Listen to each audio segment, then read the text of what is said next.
Өнөөдөр иргэдэд ямар асуудал байна гэвэл байгаль экологийн тэнцвэрт байдал алдагдах уу алдагдахгүй юу? Туулгалын терроризм болох уу болохгүй гэдгийг иргэд мэдхийг хүсэж байгаа. Дээр нь энэ мега хулгай болсон юм уу, мега төсөл юм уу гэдгийг иргэд бас мэдхийг хүсэж байгаа. Үр дүн хүсэж байгаа. Өөрөлд ойлголтын зөрөөгөө арилгая гэж. Энэ хүн бол иргэдийнхээ эсрэг жагсаж чаддсан юм байна. Харин бол нийслэлийн иргэдийн төлөөлөгчдийн хурлын байгууллага бол иргэдийнхэн эсрэг биш, иргэдийнхэн тал зогсдог байгууллага байх ёстой гэсэн. Ийм учраас би энэ тэмдэглэлээр үүрэг болгосон шийдвэр болон хурлын тогтоолыг би гаргахгүй. Энэ хуралдааныг хуралдуулахгүй гэдэг ийм байр суурь албан ёсоор илэрхийлсэн гэдэг бас та бүхэнд хэлье. За би иргэдтэй уулзч явж байгаа. Иргэдтэй хамгийн ойр ажилтдаг хүний хувьд нэг зүйлийг харахад Улаанбаатар хот төгжил бууруулах юм уу энэ замыг барьснараа.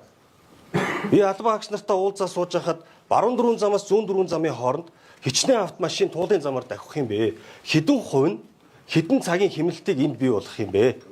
Харин тэрний оронд та нар нийтийн тээврээ сайжруулах ёстой. Авч зогсоолоо нэмэгдүүлэх ёстой. Сургууль, их сургуулиудынхаа байршлуудыг бүгд хотын төв рүү ордгоо байх, чанар хүртээмжээр нь анхаарах ёстой гэдэг ийм байр суурийг иргэд илэрхийлж байгаа. За түүний дараагаар яг энэ одоо үлдсэн ганц байгалийн энэ одоо үнэт сайхан өв болсон энэ гол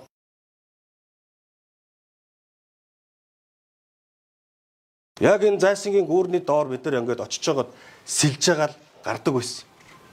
Найзуудтайгаа яг энэ хөвөн дээр өссөн хамгийн гоё хэсэг нь тэр шүү дээ. Та хэд ингээд алхаад үзээрэй. Зайсангийн гүүрнээс Ярамгийн гүүр хүртэл явган үний зам байгаа. Энүүгээр авцсан тавих өсгөө. Байгалийн сайхан тэндээ байдаг. Гоё байгальтай, гоё горь хурсан, чимээтэй, тэнд ойрхон шууд жиргэн ийм сайхан байгалыг сүдэх гээд байгаа юм биш үү гэдэг ээжүүдийн, аавуудын ирээдүйн хүүхдүүдтэй анхаарлаа тавьж байгаа энэ үйлдэлийн эсрэг нийслэлийн иргэдийн төлөөлөгчдийн хурал ажиллана гэж бол байхгүй. Тийм учраас би энэ удаагийн хуралдааныг хийхгүй гэдэг юм байр сууриа албан ёсоор илэрхийлсэн. Ойлголтын зөрүүг арилгах. Монгол улс бол нэгдмэл улс. Нийслэлийн иргэдийн төлөөлөгчдийн хурлын байгууллага бүр хэргийн хүрээнд ажиллаж байгаа боловч засгийн газрын гаргасан шийдвэрийн эсрэг зогсохгүй. Монгол улсын ерөнхий сайд энэ ойлголтын зөрүүн дээр цэг хатагдал мега төсөл байсан юм уу, мега хулгай байсан юм уу, экологийн тэнцвэрт байдал нөлөөлөх юм уу, нөлөөлөхгүй юм уу гэдгийг мэдсний хатаар энэ төслийг хэрэгжүүлэхгүй хүртэл нь зогсоож явахад нийслэлийн иргэдийн төлөөлөгчдийн хурлын байгууллага иргэдийнхэн болон Монгол улсын ерөнхий сайд, Монгол улсын засгийн газрын эсрэг шийдвэр гаргаж болохгүй гэдэг ийм байр суурьтай байгаа. Харин энийг эсэргүүцсэний төлөө хүч түрэмгийлэн хууль бус хуралдааныг зохион байгуулсан. Энэ хурал бол хууль бус.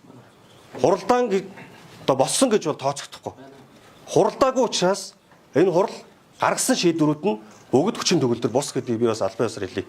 Тиймдээ ч өнөөдөр бас ажлын өрөөндөө сууж агаад та бүхэнд иргэдтэй дамжуулж мэдээлэл өгч байгаамаа.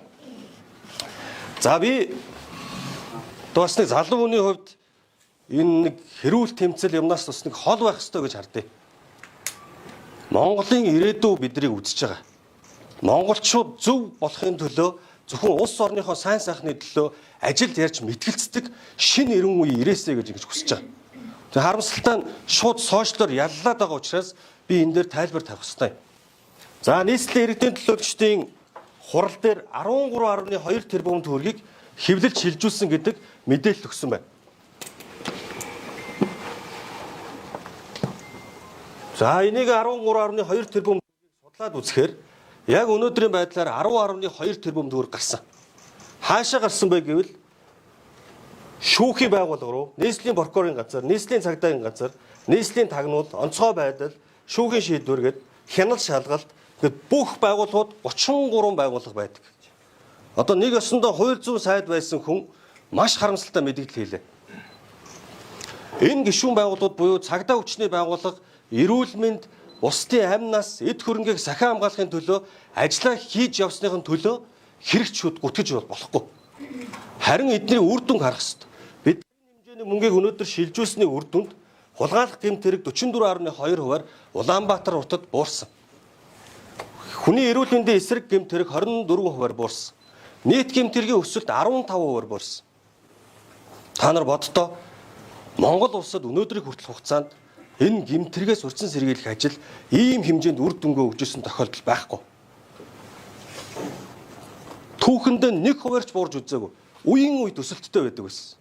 Энд бол манай энэ зөвлөлийн гишүүн байгууллагууд энд өдөржин шүнжин бид бүхний одоо өмнөөс ажиллаж байгаа энэ цагдаа хүчний байгууллагуудын үр дүн. Дээр нь энэ санхүүгийн зөв менежмент хийж байгаа учраас. Харин би бүр албан ёсоор хэлье.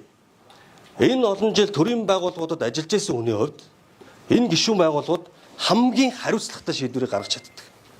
Хамгийн хариуцлагатай шийдвэрийг гаргаж чаддаг. Энэ хүмүүс нэг ч төгрөгийг эндээс шамшигдуулахгүй гэдгийг би энэ бүр батлан дай.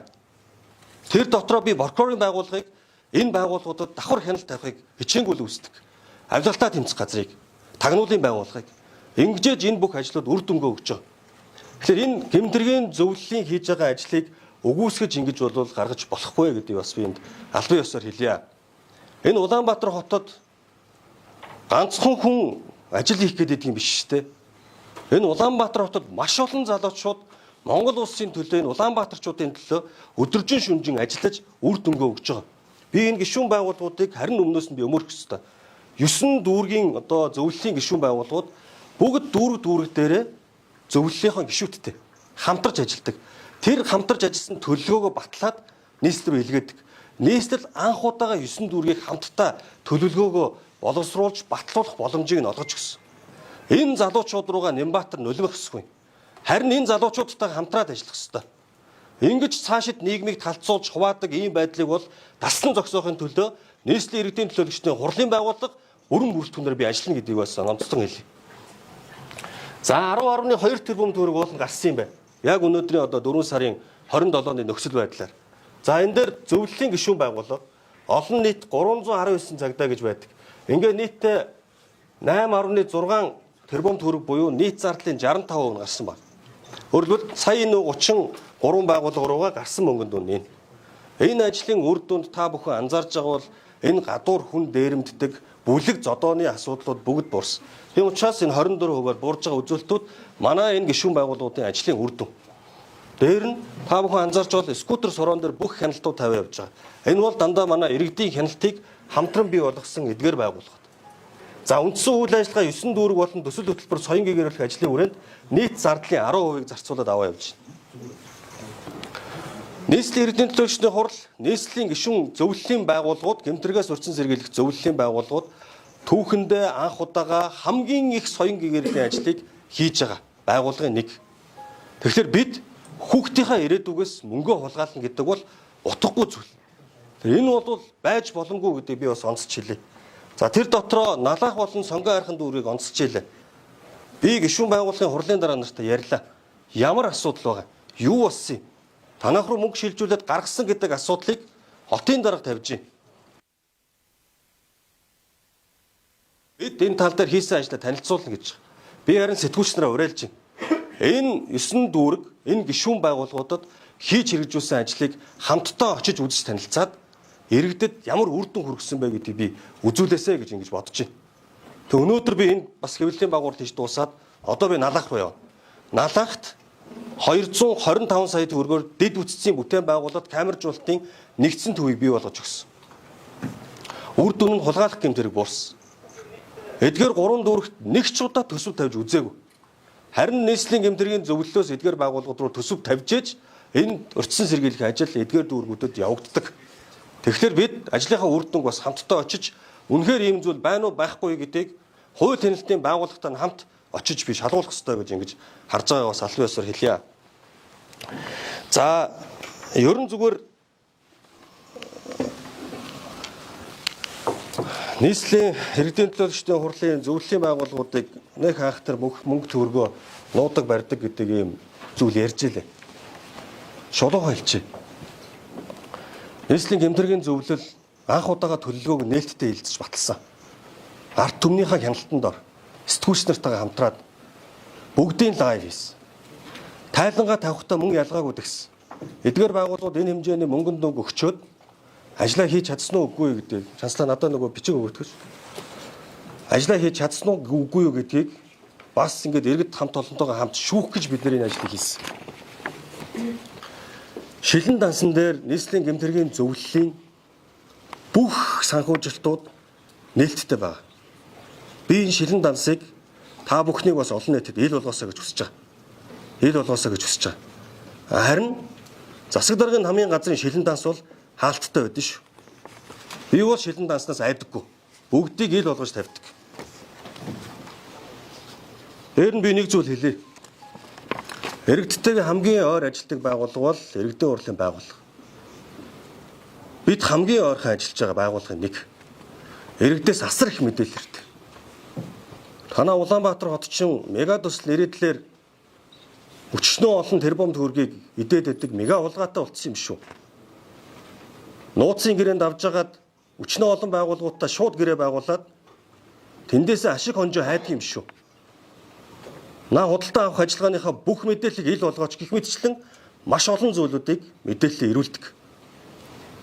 Харин би бол одоо өнөөдөр ямар шийдвэр гаргаж байгааг танилцуулж байна гэхээр би өнөөдөр албан ёсоор хурлын даргын бүрийн эрхийнхаа дагуу захирамж гаргаж ажлын хэсэг байгуулах тухай. Улаанбаатар хотод мега төслүүд явах гэж байгаа бол мега төслүүдийн бүх мөнгөн дүн шалгарсан компани харилцаа хамаарлагад бүх зүйлүүдийг иргэдэд нээлттэй болгох ажлын хэсэг албан ёсоор байгуулж байна гэдгийг бас та бүхэнд илэрхийлье. Энд аль аль намын бүлгээсээ бид төлөөлөгч нар оруулна. Иргэдэд нээлттэй байх ёстой. Энэ олон мега төслүүд эсвэл энийг дэмжиж байгаа энэ гишүүн олон иргэдэд бол хаалга нээлттэй байгаа. Энд бас ажлын хэсэгт бас би орж ажилласаа гэж ингэж хүсэж байна. Тийм учраас өнөөдөр бас би албан ёсоор дангаас туулын урдны зам гэхгүй Улаанбаатар хотод хэрэгжүүлэх гэж байгаа мега төсөл мега хулгай юу?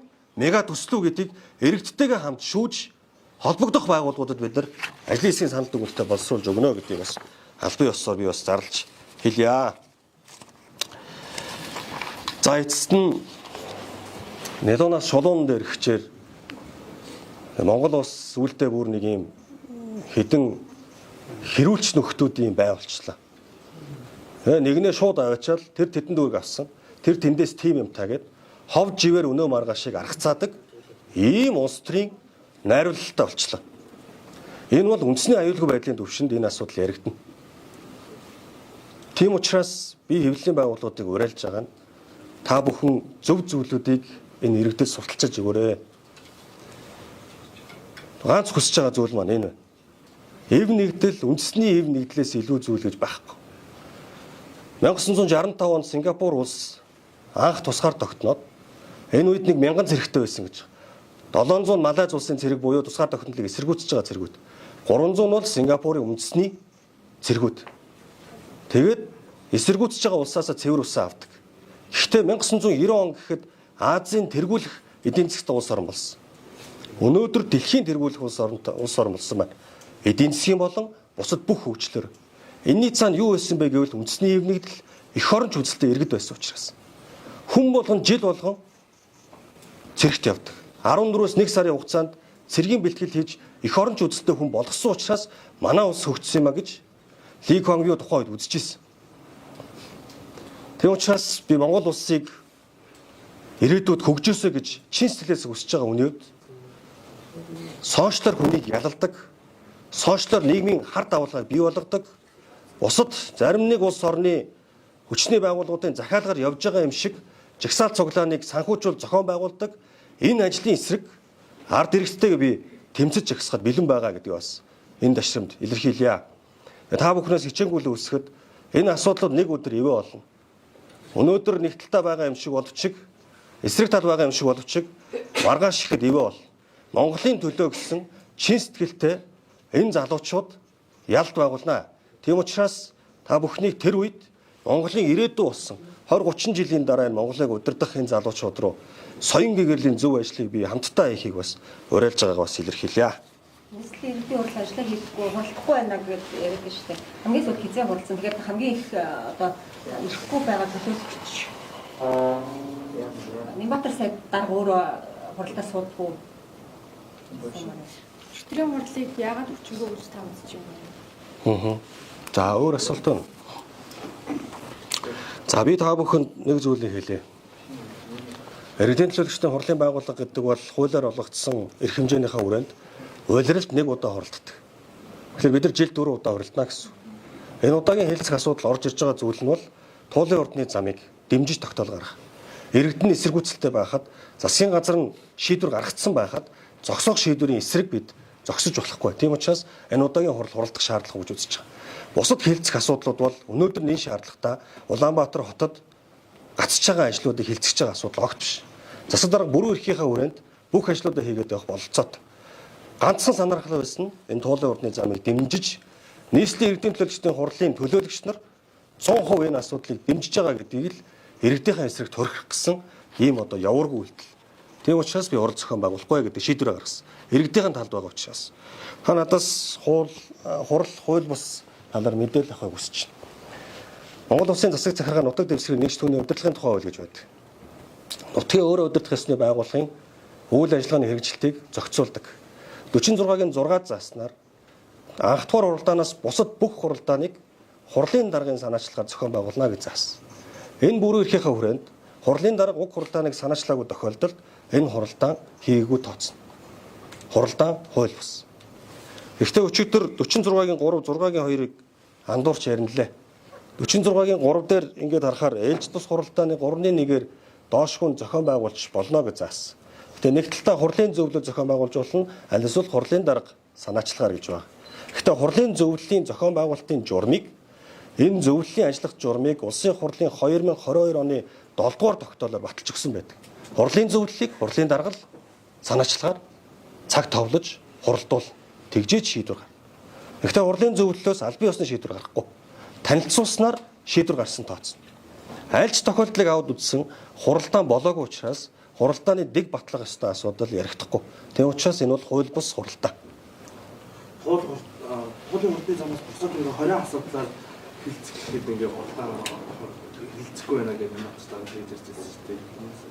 Тийм би харин танд түрүү албан ёсоор хэлж байгаа нь ерөөсөө энэ хуралдааны гол зорилго бол миний түрүүний хэлдэг туулын урдны зам түүнийг дэмжих, иргэдийнхээ эсрэг зогсох энэ тогтоолын төслийг л батлах. Бусад асуудлууд бол онцгийн шаардлагатай ажил бол биш. Хуралдааны яаруу огцрууллаа шүү дээ. Тэгээд шаардлагатай 20 асуудлаа тулахгүй учраас бид ингээд ээж тусаар гурвалж ийна гэсэн мөртлөө ганцхан таныг огцруулаад таарчлаа шүү дээ. Энийг юу гэж байна? Харин иргэдийнхээ эсрэг жагсахгүй гэж, иргэдийнхээ эсрэг төлөөлөгч нараа турхирахгүй гэж энэ нэв нэгдлээ хангаж ажиллахын одоо эсрэг ийм үйлдэл хийсэн байна гэж би харж байгаа. Тэгээд өөрөө мэдээлэл хийхдээ гэсэн чинь 2 сарын хугацаанд 13.2 дэбут төгрөгийг ингээд зарцуулсан байна. Энэ бол ингээд авлага албан тушаалын ингээд хэрэг байж магадгүй гэдэг энэ зүйлийг хэлсэн байгаа шүү дээ. Тэгэхээр энэ одоо таны хувьд бол бас ингээд ийм зүйл зарцуулсан гэдэг нь тайлбар мэдээлэл хийж байгаа шүү. Ер нь ингээд үндэслэгч гэдэг юм уу яг хаанаас энэ мэдээлэл авсан ингэж нэг хүмүүсийн зөвлөлд орох ийм зүйлтэй байж байгаа. Одоо энэ шалгуулах газар ч гэдэг юм уу тийм зүйл хандахгүй ганцхан зүйл байгаа юм. Таны үгээр юм авлага албан тушаалын хэрэг болсон ч юм уу ийм зүйлүүд байна. За би шалгаж байгаа хэсгээр бол мэдээлэл байхгүй байна. Дээр нь би бас нэг дэслэрийн төлөөлөгчдийн хурлын даргын хуваар энэ хов живээр би нэг ажил хийгээд идэв. Төрийн ажил гэдэг бол иргэдийнхээ эрх ашигын талд асуудал юу вэ? Шийдлэрч мэтгэлцдэг эрүүл зөв залуучууд энэ нийгэмд орж ирсэн. Албан тушаал дээр байхгүй асуудал бол хэдэн мянга дахь асуудал. Гол нь бид нар байгаа цаг хугацаанд дээр нэгж төгрөгийг шамжигдуулахгүйгээр датуу төлөгчдийн мөнгийг үйл ажиллагаанд зөв зарцуулах ёстой. Тэрнээс хов живээр ажил хийдэг байх ёсгүй. Хов живээр ажил хийдэг дээр нь энэ төрийн албан агчдын ёс зүйн байдлыг бол цаашдуул иргэдийн хурал ажлын алба одоо анхаарч ажиллана. Би өнөөдөр бас сэтгүүлчнэрийнхээ өмнө албан ёсоор нэг зүйлийг танилцуулъя. Иргэдийн хуралд яг өнөөдрийн байдлаар энэ шинэ бүрэлдэхүүн ажиллаж гиснээс хойш хуучин баг бүрэлдэхүүнийг солив. Ёс зүйтэй байгааг шинжин тэр. Энэ өв соёлыг хадгалж тээж төрийн албаны мерит зарчмыг хангаж ажиллаж байгаа алба багш нараа дэмжиж ажиллахыг хичээсэн. Харамсалтай нь өчтөр хууль бус хуралдааныг төрийн албаны ёс зүйгээ үйл тоож ноцтой зөрчиж ийм үйл гаргасан. Та бүхэн бүгд л мэдж байгаа. Ажлын албаны дарга халтар гэж хууль зөрчиж байгааг мэдсээр байж тэжээгчээ алдахгүй төлөө хууль бус биш хуралдаан гэж худлаа хэлж өөрийнхөө одоо ёс зүйн зөрчлийг гаргаж байгаа. Тийм учраас ийм хүн төрийн албанд тэнцэхгүй. Би сахилгын шийтгэл ногдуулах тухайгээд төрийн албанаас ногдуулснаа бас өнөөдөр албан ёсоор зарлж байна. Хуулийн хурдны зам дээр ингэж ухаарж байгаа цай уу шээ. Засгийн газар жишээ нь одоо хуулийн маавуулаад зогсоолчлоо. Иргэд бас эсрэг үүсэж байна. Юу нэг явуулахад зүтгэж байгаа цай. Хурдны зам Монгол улсад хэрэгтэй үл хэрэгтэй. Гэхдээ энэ мега төслүүдийг эрэмблэх хэрэгтэй. Тойрог хурдны замаас эхлэх юм уу? Туулын хурдны замаас эхлэх юм уу? Туулын хурдны зам үнэхээр энэ байгалийн одоо экологийн тэнцвэр байдлыг алдагдуулах юм уу? Горих урсгаа болчихсон үний юм уу? Зөндөө олон хүн яриад байлаа шүү дээ. Тэр далан байгаа. Тэрнээс доош нефт орох юм бол гол урсгаа болчт юм аа. Энэ дээр явж байгаа хиймэл урсгал маань доошоо гүгээд орчт юм уу гэдээ яриад байлаа шүү дээ. Энэ мэдээлэлээ эхлээд өгөх ёстой. Харин яагаад энэний оронд төрүүлээд энийг одоо хүчтгэж богино хугацаанд хийх гээд байгааг би бас хувьдаа бас хардах эрхтэй хуваар бас хардж байгаа. Тэгээ хууль хяналтын байгууллага би шалгаж байгаа гэж бодож байгаа учраас энэ талаар бол дэлгэрэнгүй ярих нь зохимжгүй баха гэж би бодож байна. Нямбатар дарах таныг оройн цагаар нэг шишнээр л ажиллагаа явуулдаг байсан. Хэм яа гэдэг юм шүү дээ. Та өглөө ажилтаа юм. Гэхдээ одоо би одоо гайхах юм одоо нэг тэгж хэлсэн байх шиг байлаа. Би одоо тэгээ нэг юм балаа юмд нь одоо тайлбар өгөө сууж ахын ч одоо зохимжгүй ч юм да.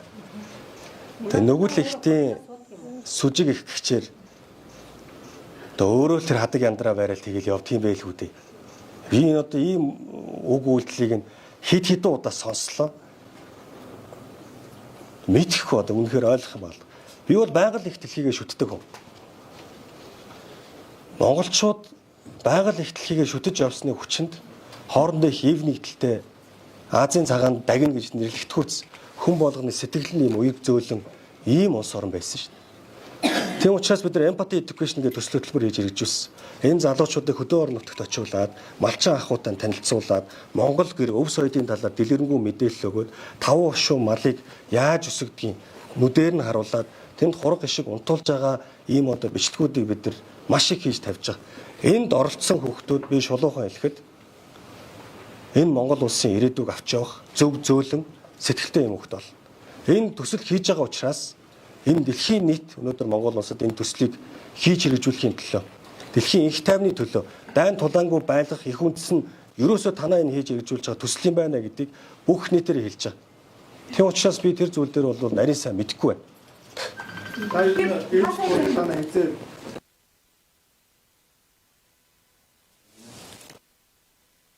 Нэг талаа гарах ёстой. Биелсэн. Бид бол ээлжид хуралдааныг 2 дугаар улиралдаа багтааж хуралдуулах боломжтой. Тэгэхээр бид туулын хурдны замыг нэг талдаа гаргана. Гаргасны дараа асуудлыг шийднэ гэж ингэж харж байгаа. Өчигдрийн хуралдааны нэг талдаа хууль бус нөгөө талдаа хүчнтэй гэж янз бүрээр тайлбарлаж штеп. Монгол Ардын намын удирдах зөвлөлөөр бас өчигдөр бичиг явууллаа гэжсэн. Ер нь хэн эцэлэх юм бэ? Та цаашдын процессыг бас юу гэж харж байна? Би бол албан ёсоор хэлсэн. Хуулийн хүрээнд өчигдрийн хурал хийгдсэн тооцохгүй. Хууль бус хуралдаа. Гаргасан бүх шийдвэрүүд хүчингүй. 2 шийдвэр гаргасан байна гэж би ойлгосон. Нэг нь Монгол Ардын намын бүлгийн дарга сонгосон байлаа. Тэгээ сонгогдсон хүн бол хурал хийгдээгүй учраас хууль бус хурлаас гарсан шийдвэр өөрөө гарсан дараа өвчин төгөлдөр болсон. Тэрийг би энд бүр онцолж хэлье. За дээр намын удирдах зөвлөл рүү явуулсан байл. Монгол улсын ерөнхий сайд бол нийслэл Улаанбаатар хотод бүтцсэн ямар нэгэн асуудал хийхгүй гэдгийг албан ёсоор Нямбатар даргад хэлсэн. Энэ бол намын бодлогыг ноцтой зөрчсөн үйлдэл гэж би харж байгаа. Тэгэхээр энд бол намын удирдах зөвлөл за Монгол улсын ерөнхий сайд Монгол Ардын намын дарга нямалсан учраас энэ асуудлыг би эцэслэн шийдвэрлэнэ гэж ингэж харж байгаа бас илэрхийлээ. Хасаагийн хуралдаанаар шийдвэр гаргалаа шүү дээ тийм ээ. Тэгэхээр энэ хууль бус хүчин төгөлдөр бус гэж бас нөгөөдлөөс үзэх магадaltaй. Тэгэхээр энэ дэр та мэдээлэл өгөөч. Тийм боломж байхгүй. Өчигдрийн хуралдаанаар их хоёрыг нэр төвшүүлэх мэдээлэл гарсан шүү дээ. Алгадчихсан. Тэр их хоёрын хувьд одоо таны ажлыг дааж аваад хийж чадна гэдэг мэдлэлээр нэр төвшиж байгаа гэж харж байна. Таны хувьд бас юу гэж харж байна? За яг та энэ асуудлыг бол өөрөөс нь асуусан дээр баха гэж би бодож байна. Ер нь зүгээр шулуухан хэлэхэд нийслэлийн иргэдийн төлөөлөгчдийн хурлын дарга гэдэг бол хэв нэгдлийг хангасан хүн байх ёстой. Иргэдийн төлөөлөх хэрэгтэй төлөөлөгч нарт хяналт тавих боломжийг нь олгох ёстой. Иргэдэд мэдээлэлээр хангах үүрэгтэй ийм байгууллага. Тэр бид хэв нэгдлээ хангаж ажиллаж байгаа. Энд ажиллаж байгаа бид маш сайхан харилцаатай. Сайхан найзууд. Тэгээ ирээдүйд бол бид бас энэ Монгол улсын төлөө нэгдэж нийлж зөв зүйлийн төлөө гарна гэдэг юм итгэл үнэмшилтэй байна. За яг та энэ асуудлыг бол ёстой өөрөөс нь асуусан дээр хаа л гэж харж байна. Хуулийн урны зам төсөл бол гэрэл гаргаж ирчихсэн зүйл биш шүү дээ тий. Өмнөх одоо яг ингэ энэ төсөл хэлцээгээ явж байгаа юм. Ямар хяналтыг тавьж ирсэн гэх юм нийслэл гэрэл Ер нь мэдээлэл авах боломжоор бол асар муу хангаж өгсөн шүү дээ. хүч төрөнгөлж орж ирсэн, шийдвэр гаргасан. Та бүхэн тэр өдрийн одоо бичлэгүүдийг ухраагаад бас үзээрэй. Бид бол төсөл баталсан. Энэ төсвийн хүрээнд ер нь бол сар болгон мэдээлэл өгөөд явах хэрэгтэй. Ерөнхий байдлаар л мэдээлэл оруулж ирсэн болохоос биш ийм эсэргүүцэлтэй тулах тал дээр ерөөсөө огт ярилцаагүй. Мэдээлэлээгүй. Мэдээх боломжоор нь ч төлөөлөгч нар бас хангаагүй.